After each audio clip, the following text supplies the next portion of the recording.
अगर आपको पता चले कि आप एक सवाल तो अध्यक्ष जी को लेके ही था जिसकी चर्चा आपने खुद ही छेड़ भी दी थी कि आपके हिसाब से लग रहा था कि जिन्हें अध्यक्षी दी जा सकती है उन लोगों को कैबिनेट में इंडक्ट कर लिया गया है। तो अभी ये सवाल झूल रहा है हवा में कि अध्यक्ष कौन बन सकता है, और कई नामों की चर्चा चल रही है। उसमें से एक नाम तो अनुराग का भी उछाल दिया गया उनका, क्योंकि उन्हें कैबिनेट में इंडक्ट नहीं किया गया। कई लोगों ने कहा है कि नहीं, काफ़ी यंग हो जाएंगे, हो सकता है उन्हें कोई दूसरी जिम्मेदारी दी जाए। बाकी नामों की भी चर्चा है। आपकी सूचना क्या है सर, जो आप लोगों से मिल रहे हैं, बात कर रहे हैं, अध्यक्ष जी को लेकर बीजेपी क्या सोच रही है? देखिए, मुझे लगता है अध्यक्ष को लेकर बीजेपी के पास अभी थोड़ा सा टाइम है। पहले वो ये जो सेशन है पार्लियामेंट का, स्पेशल सेशन होता है जिसमें वोट स्वेरिंग होती है, स्पीकर का चुनाव है, राष्ट्रपति का अभिभाषण होना है, दोनों सदनों को संयुक्त रूप से वो करेंगी, ये है। लेकिन जो आपका सवाल है कि अनुराग ठाकुर अध्यक्ष हो सकते हैं, तो मुझे इसका चांस बहुत कम लगते हैं। उसके कारण ये है, नाम और चल रहा है सर, मैं गिनवा देता हूं, सबके बारे में बताइएगा। देवेंद्र फडणवीस का नाम चल रहा है, विनोद तावड़े का, सुनील बंसल का, के लक्ष्मण, अनुराग, ओम माथुर और नरेंद्र जी। तो उसका कारण ये है, अनुराग ठाकुर हिमाचल से आते हैं, जेपी नड्डा हिमाचल से आते हैं, तो हिमाचल में शिफ्ट करना बड़ा मुश्किल होगा। और पार्टी के लिए भी उसका कारण ये है कि अगर आप इस चीज को अंदाजा लगाइए कि अनुराग ठाकुर को कैबिनेट में इसलिए नहीं लाया गया क्योंकि हिमाचल से जेपी नड्डा वहां से शामिल हो गए जी, और क्योंकि 4 लोकसभा सीटें हैं, तो ऐसे में 2 लोगों को नहीं लाया जा सकता है। इस चीज को याद रखिएगा। 2014 से 19 तक अनुराग ठाकुर कैबिनेट में नहीं थे। 2014 में नवंबर में जब कैबिनेट रिशफल हुआ था तो जेपी नड्डा स्वास्थ्य मंत्री बने थे। एक दूसरा सुनील बंसल का नाम है, जिनके लिए ये कहा जाता है कि वो एक तरीके से पर्दे के पीछे जो मैनेजमेंट करते हैं, सोशल इंजीनियरिंग करते हैं, उसमें उनकी मास्टरी है। और गृह मंत्री अमित शाह के साथ या पार्टी के अन्य नेताओं के साथ, चाहे वो धर्मेंद्र प्रधान हो, भूपेंद्र यादव हो, उनके साथ उनकी इक्वेशन बहुत अच्छी है।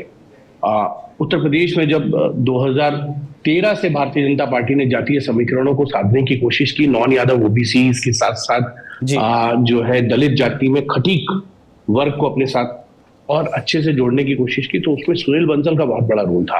अगर आप देखेंगे तो 14 में 71 सीटें जीती भारतीय जनता पार्टी ने।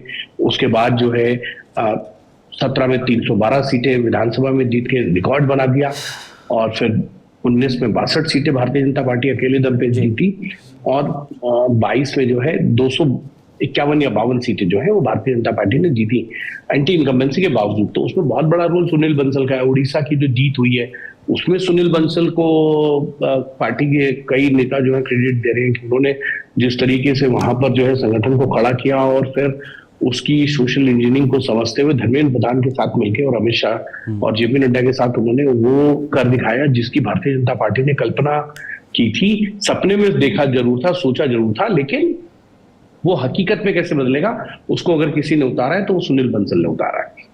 21 में से 20 लोकसभा सीटें जीतना, 78 विधानसभा जीतना, वो 147 में से, और बीजेडी को चुनाव हरा देना, जो नवीन पटनायक के लिए कहा जाता था कि नवीन पटनायक जो है वो उड़ीसा की शान बान है, बिना नवीन पटनायक के उड़ीसा को सोचा नहीं जा सकता। उनके पास रूरल बेल्ट का वोट बैंक है, ये माना जाता था, लेकिन उसमें सेंध लगाने का बहुत बड़ा काम जो है वो सुनील बंसल ने अपनी स्ट्रेटेजी के अनुसार किया है।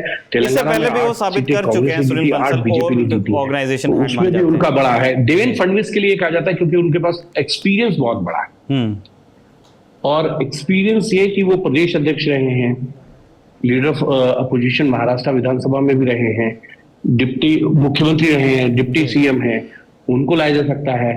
और एक महाराष्ट्र का चेहरा होगा, वो महाराष्ट्र का चेहरा, क्योंकि उसका कारण है अगर उनको बनाया जाएगा तो इस साल के अंत में विधानसभा चुनाव भी है, और विधानसभा चुनाव है तो उनको फायदा मिल सकता है पार्टी को, कि पार्टी का सबसे बड़ा पद जो है वो महाराष्ट्र के नेता को दिया है। इसमें बहुत से लोगों का कहना है कि के लक्ष्मण तेलंगाना से आते हैं, उत्तर प्रदेश से सांसद हैं, ओबीसी मोर्चा के अध्यक्ष हैं, और पार्लियामेंट्री बोर्ड के सदस्य हैं, उनका भी नाम चल रहा है क्योंकि ओबीसी आ जाएंगे और साउथ का एक नाम जो है अध्यक्ष बनेगा। तो एक्सपेरिमेंट के तौर पे ये भी हो सकता है कि ओबीसी भी है, साउथ का चेहरा भी है, उनको बना ले। तो ये कई चीजें चल रही है। अनुराग ठाकुर के लिए एक चीज और मैं कहना चाह रहा था कि अनुराग ठाकुर जो है वो युवा मोर्चा के बहुत लंबे समय तक अध्यक्ष रहे हैं, और युवा मोर्चा का जो अध्यक्ष होता है वो युवा मोर्चा या पार्टी के जो 5 बड़े मोर्चे हैं उनका अगर कोई अध्यक्ष होता है तो वो इक्विवेलेंट तो पार्टी के महासचिव होता है। और ये तो जरूर है कि जो भी अध्यक्ष बनेगा, चाहे वो कोई भी बने, अनुराग ठाकुर को संगठन में बड़ा पद मिलेगा। अब वो जनरल सेक्रेटरी बनेंगे या और कोई उन्हें जिम्मेदारी दी जाएगी, लेकिन अनुराग ठाकुर का जो संगठन में कद है वो जरूर बढ़ जाएगा, इसमें कोई दो राय नहीं है। लेकिन और नामों को अगर आप देखेंगे तो खंगालना पड़ेगा। कोई के बहुत से ऐसे स्टेट है जहां से पार्टी को लगता है कि लाया जा सकता है, जिनको सेंटर में लाके करना हो, तो पार्टी अभी इस पे विचार मंथन कर रही है। और उसका सबसे बड़ा कारण है जिसपे अभी तक विचार पूरी तरीके से नहीं हो पाया, वो आरएसएस और बीजेपी के बीच में जो दूरियां हैं, जी हाँ, वो जो दूरियां हैं वो अब खाइयों में तब्दील होती नजर आ रही है। और मुझे लगता है वो बड़ा कारण है कि अभी तक अध्यक्ष मैं सर संघ पे विस्तार से बात करना चाहता हूं आपसे।